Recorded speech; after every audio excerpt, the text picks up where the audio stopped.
सो hey guys, आ गए हम लोग अपने वीडियो के नेक्स्ट पार्ट पे। और इस पार्ट में हम लोग पैरेलल कॉम्बिनेशन के फॉर्मूले का डेरिवेशन देखेंगे कि वो फॉर्मूला कैसे आया और क्या वो फॉर्मूला सही है कि नहीं। तो चलिए हम लोग देखते हैं पैरेलल कॉम्बिनेशन के फॉर्मूले का डेरिवेशन। ठीक है, तो यहाँ पे मैं पहले पैरेलल कॉम्बिनेशन का एक मैं सर्किट बना लेता हूँ जिसमें मैं रेजिस्टेंस को पैरेलल लूंगा। ठीक है, तो देखिए आप लोग, ये मेरा एक रेजिस्टेंस हो गया, ये और मेरा एक रेजिस्टेंस हो गया, और एक और मैंने रेजिस्टेंस ले लिए। ठीक है, इन तीनों को मैंने एक पॉइंट पे ज्वाइन कर दिया।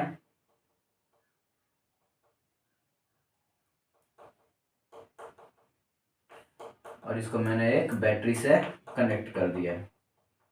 ठीक है, यहाँ पे हमारा स्विच, और ये हो गया सर्किट हमारा कंप्लीट। इसको मैंने R1 ले लिया, इसको R2 और इसको R3। ठीक है, अब देखिए, अब हम लोग जानते हैं कि जो पैरेलल कॉम्बिनेशन में जो रेजिस्टेंस मतलब जो पैरेलल कॉम्बिनेशन में जो करंट फ्लो करता है वो इक्वल नहीं होता है, वो हमेशा क्या होता है, डिस्ट्रीब्यूट हो जाता है। करंट सेम नहीं होता है, डिस्ट्रीब्यूट हो जाता है। बट जो इसमें जो पोटेंशियल डिफरेंस होता है, इस पॉइंट रिस्पेक्ट में जो पोटेंशियल डिफरेंस होता है वो सेम होता है। यानी अगर मैं बोलूँ कि इस R1, मान लीजिए कि यहाँ पे अगर मैंने I करंट भेजा, I करंट, तो यहाँ पे जब I करंट जाएगा इस नोड पे, मान लीजिए ये N नोड है, ये Q नोड है, तो अगर मान लीजिए कि इस नोड पे करंट जाएगा तो फिर यहाँ से क्या होगा, करंट जो है वो डिस्ट्रीब्यूट हो जाएगा। इसमें कुछ I1 करंट जाएगा, इसमें कुछ I2 करंट जाएगा, और इसमें कुछ I3 करंट जाएगा। और ये जब टोटल यहाँ से निकलेगा तो यहाँ पे फिर से जानते हैं, यहाँ पे जो फिर से जितना करंट आएगा वो I करंट ही आ जाएगा, क्योंकि ये तीनों करंट किसका इक्वल है, ये तीनों करंट का सम I करंट के ही इक्वल है। क्योंकि मैंने I करंट ही इसमें भेजा है, तो जितना भी करंट है वो डिस्ट्रीब्यूट होगा और फिर आखिर में I करंट ही हमारा मिल जाएगा। ठीक है, और यहाँ पे जो पोटेंशियल डिफरेंस है, मान लीजिए यहाँ पोटेंशियल डिफरेंस V1 है, यहाँ पे V2 है, यहाँ पे V3, तो ये तीनों पोटेंशियल डिफरेंस जो है ये तीनों आपस में इक्वल है। पोटेंशियल डिफरेंस पैरेलल में इक्वल होता है। तो चलिए अब मैं यहाँ पे इसकी मदद से एक इक्वेशन बनाता हूँ। ठीक है, तो फर्स्ट इक्वेशन मैं ये बनाता हूँ कि I1 plus I2 plus I3 ये इक्वल है किसके, I के। ये हमारा फर्स्ट इक्वेशन हो गया। अब देखिए, यहाँ पे जो V1 है वो इक्वल है V2 के, इक्वल है V3 के, और ये सब किसके इक्वल है, V के इक्वल, क्योंकि V पोटेंशियल सप्लाई हुआ है। ये हमारा दूसरा इक्वेशन हो गया। और ये तीनों एक दूसरे के इक्वल क्यों है, क्योंकि पैरेलल कॉम्बिनेशन में पोटेंशियल डिफरेंस जो होता है वो सेम होता है। ठीक है, अब देखिए, अब यहाँ से अगर मैं फर्स्ट रेजिस्टेंस में बात करूं, वो रेजिस्टेंस फर्स्ट, तो हमारे पास ओम्स लॉ से तीन फॉर्मूले थे। ठीक है, ओम्स लॉ से हमारे पास तीन फॉर्मूले थे। ओम्स लॉ से कौन कौन से थे बताइए। एक था V equals to IR, current into resistance. एक था I equals to V upon R, current is equal to resistance upon मतलब वोल्ट अपॉन रेजिस्टेंस। और एक था resistance is equal to voltage upon current. ठीक है, तो ये तीन फॉर्मूले हमारे पास थे। तो अगर मैं फर्स्ट फॉर्मूले से बात करूं तो यहाँ पे जो V1 है, फर्स्ट रेजिस्टेंस में जो V1 है वो इक्वल है किसके, I1 इंटू R1 के इक्वल है। यहाँ पे करंट जो है वो I1 है और रेजिस्टेंस जो है वो R1 है, तो I1 R1 के इक्वल है। ठीक है, अब यहाँ पे मैं अगर सेकेंड में बात करूं, सेकेंड रेजिस्टेंस में, तो इसमें जो V2 है वो I2 R2 के इक्वल है, I2 इंटू R2 के इक्वल है।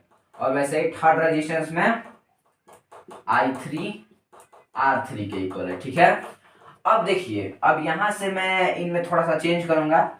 इसको अगर मैं बना दूं I1 का फॉर्मूला, तो I1 का फॉर्मूला क्या होता है, I करंट का निकालने का फॉर्मूला, तो पोटेंशियल डिफरेंस अपॉन रेजिस्टेंस। तो फर्स्ट वाला रेजिस्टेंस में जो रेजिस्टेंस है वो R1 है और पोटेंशियल डिफरेंस V1 है, तो I1 का फॉर्मूला क्या हो जाएगा, V1 अपॉन R1। वैसे ही सेकेंड वाले में I2 का फॉर्मूला क्या होगा, V2 अपॉन R2। ठीक है, और वैसे ही थर्ड वाले में क्या हो जाएगा, I3 is equal to V3 upon R3। अब यहां से देखिए, यहां से अगर मैं इनको ऐड करूं, दोनों को मैं अगर ऐड करूं, तो यहाँ पे कुछ इस प्रकार का इक्वेशन बनेगा, I1 plus I2 plus I3 is equals to V1 by R1 plus V2 by R2 plus V3 upon R3। ठीक है, अब देखिए, अब अगर मैं फर्स्ट इक्वेशन से यहाँ पे बात करूं, तो ये जो I1 I2 I3 का सम है वो किसके इक्वल है, I करंट के इक्वल है। तो यहाँ पे मैं इसको I लिख सकता हूं, और यहाँ पे जो V1 है, V2 है और जो V3 है, किसके इक्वल है? V के इक्वल है। तीनों आपस में इक्वल है और तीनों V के इक्वल है, ठीक है। तो मैं V1, V2 और V3 की जगह पे V को पुट कर सकता हूँ। तो यहाँ पे मैं लिखूंगा V/R1 plus V/R2 plus V/R3, ठीक है। अब देखिए, अब यहाँ से मैं यहाँ पे मैं आ जाता हूँ I इज इक्वल्स टू, यहाँ पे मैं V को तीनों में से कॉमन ले सकता हूँ, तीनों में V है, मैं तीनों में से कॉमन ले सकता हूँ। तब मैंने V को कॉमन लिया तो क्या बचा हमारे पास? 1/R1 plus 1/R2 plus 1/R3, ठीक है। अब देखिए, अब यहाँ पे मैं इस अगर मैं V को इधर I के नीचे ला दूं, I के नीचे अगर मैं V को ला दूं तो इधर हमारा क्या बच जाएगा? 1/R1 plus 1/R2 plus 1/R3। अब आप लोग देखिए, जो V/I का फॉर्मूला होता है वो रेजिस्टेंस का फॉर्मूला होता है, यानी R इक्वल्स टू V/I होता है। बट यहाँ पे I ऊपर है और पोटेंशियल डिफरेंस नीचे है, तो यहाँ पे जो हमारा रेजिस्टेंस है ये भी 1/R के इक्वल हो जाएगा, ठीक है। क्योंकि I ऊपर है, सॉरी यहाँ पे I ऊपर है और पोटेंशियल डिफरेंस नीचे है, तो हमारा करंट रेजिस्टेंस भी जो है वो रेसिप्रोकल हो जाएगा, ठीक है। अगर मैं यहाँ से इसको क्रॉस मल्टीप्लिकेशन करूँ तो ये V is equals to R into I हो जाएगा और फिर से हमारा V/I is equal to R मिल जाएगा, ठीक है। तो यहाँ पे मैं I/V की जगह पे डायरेक्ट 1/R रख सकता हूँ।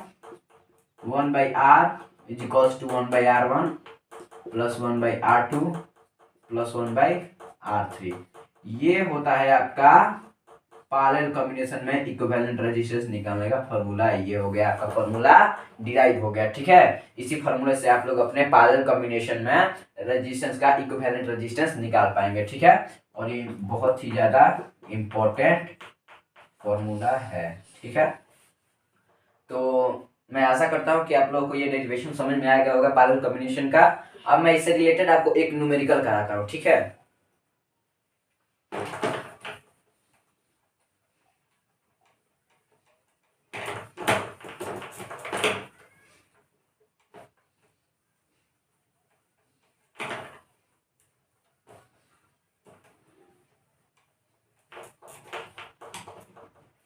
तो देखिए, मैं आपको इससे मिक्स न्यूमेरिकल्स कराता हूँ, ठीक है। कॉम्बिनेशन ऑफ पैरेलल और सीरीज के कॉम्बिनेशन का मैं आपको मिक्स न्यूमेरिकल करवाता हूँ। यहाँ पे देखिए, मान लीजिए कि हमारे पास एक ये रेजिस्टेंस है, ठीक है। एक ये रेजिस्टेंस है, एक ये रेजिस्टेंस है, ठीक।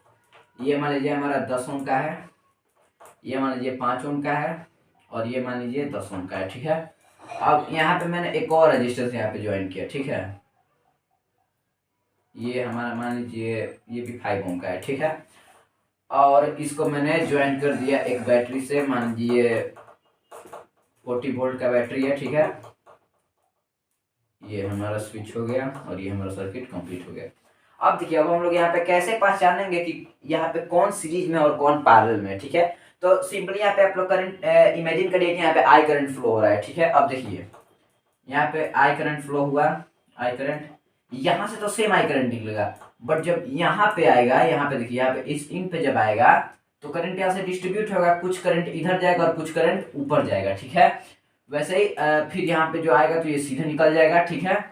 तो यहाँ से करंट डिस्ट्रीब्यूट हो रहा है, यानी इसका मतलब क्या है कि ये और ये दोनों जो रेजिस्टेंस है ये क्या है? आपस में पैरेलल है, क्योंकि यहाँ पे करंट जो है वो डिस्ट्रीब्यूट हो रहा है।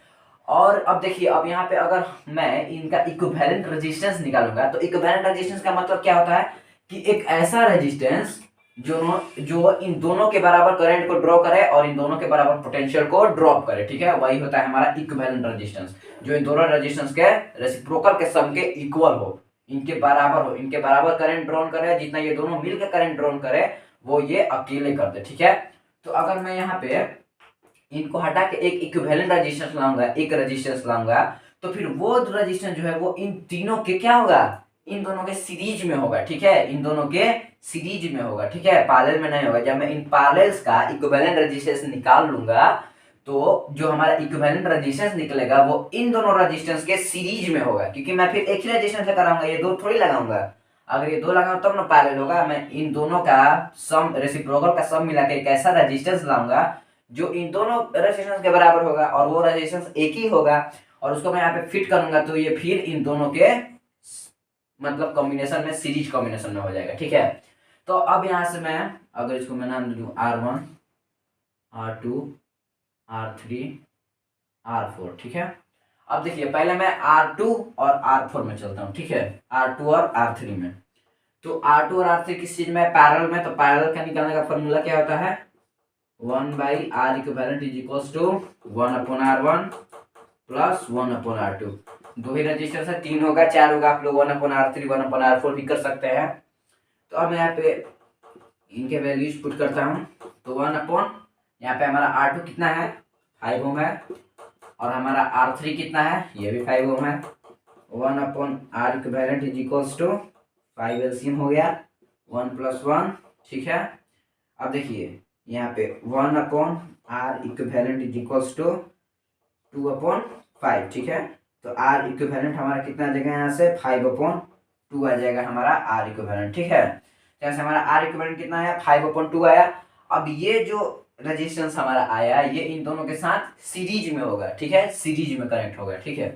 तो अब यहाँ पे मैं इनको जोड़ता हूँ। अब देखिए सीरीज में निकालने का क्या फॉर्मूला होता है, इक्विवेलेंट रेजिस्टेंस क्या होता है, इनके सम के बराबर, नो रेसिप्रोकल, ओनली इनके सम के बराबर, ठीक है।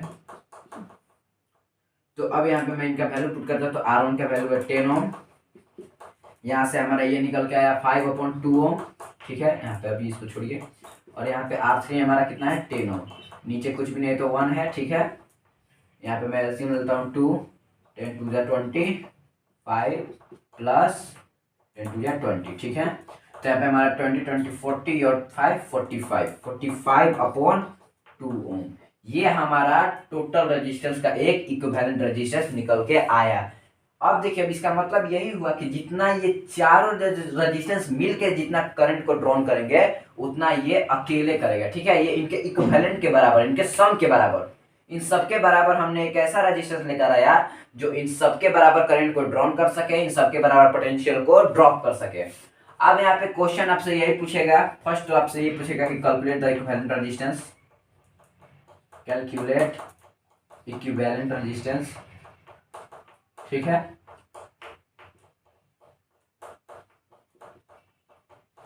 और दूसरा आपसे पूछ देगा कि टोटल करंट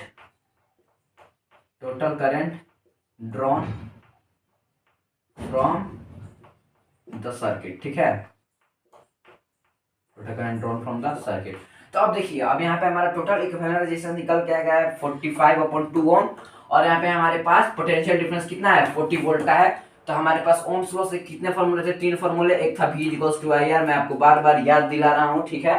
तो एक होता है V = IR, एक होता है I = V/R, और एक होता है R = V/I। तो हमें निकालना क्या है, हमें निकालना है क्या, हमें करंट निकालना है, ठीक है। और हमारे पास पोटेंशियल डिफरेंस और रेजिस्टेंस गिवन है, तो हम लोग कौन सा फॉर्मूला पुट करेंगे, ये फॉर्मूला पुट करेंगे, ठीक है। तो यहाँ पे मैं इसको पुट करता हूँ। तो I = V/R, तो हमारे पास V कितना है, 40 वोल्ट, ठीक है। और ये क्या बोलते हैं, और यहाँ पे जो हमारे पास रेजिस्टेंस है ये क्या है, 45/2 है, ठीक है। ये हमारा ऊपर जाएगा, तो ये कितना हो जाएगा, 42 या 80/45। तो ये आपका कट के कुछ आ जाएगा 1 पॉइंट आ जाएगा आपका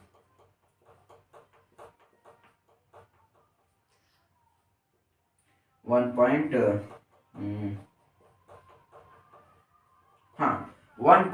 एम्पियर का आपका करंट यहाँ पे टोटल करंट ड्रॉन होगा।